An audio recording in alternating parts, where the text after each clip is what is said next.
ton of stuff to do this weekend, so I'm actually filming this on a Friday. Because I thought that doing one now would be better than just not doing one at all. What? Who said that? So a copy of the school newspaper came out the other day.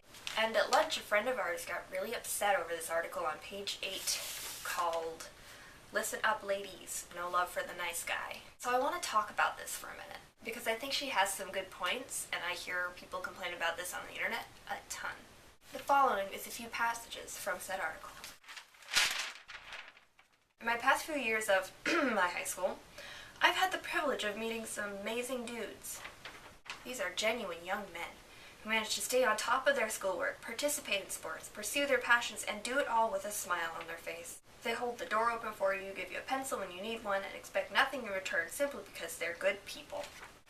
Sadly, hardly do I ever see these diamonds in the rough get any attention from the ladies. Instead, girls go for the arrogant douchebags who care less about the girl and more about the social image they project. Unfortunately, for far too many high school girls, the thrill of pursuing a bad boy is more intriguing than the guy who's willing to listen to her sob story and help her through it. However, there is a silver lining for all you real men out there.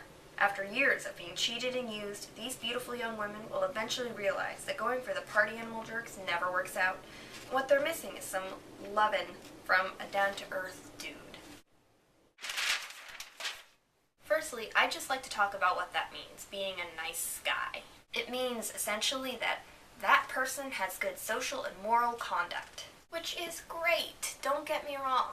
But people are way too complex for someone being a nice guy to be the only factor in deciding whether or not you want to go out with them. Maybe that doesn't justify why girls go out with bad guys instead of good ones, but I don't see why they should feel obligated to go out with someone just because they're nice to them.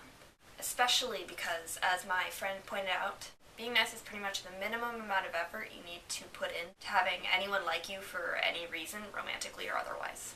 That being said, I'd like to address the girls who choose the bad guys over the good ones for a second. I mean, it could be that she just doesn't want to go out with you, but it's also possible that she's just not that great of a person.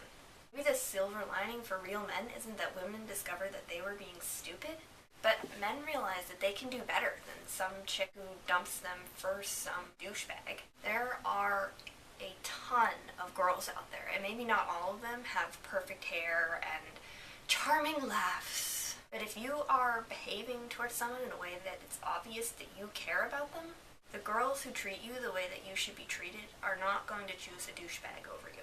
There's never a guarantee that someone you really care about is going to want to go out with you. But maybe it's not that you're such a nice guy and they always get the short end of the stick, but that you're just not choosing very nice girls. Just something to ponder. I will see you in a week.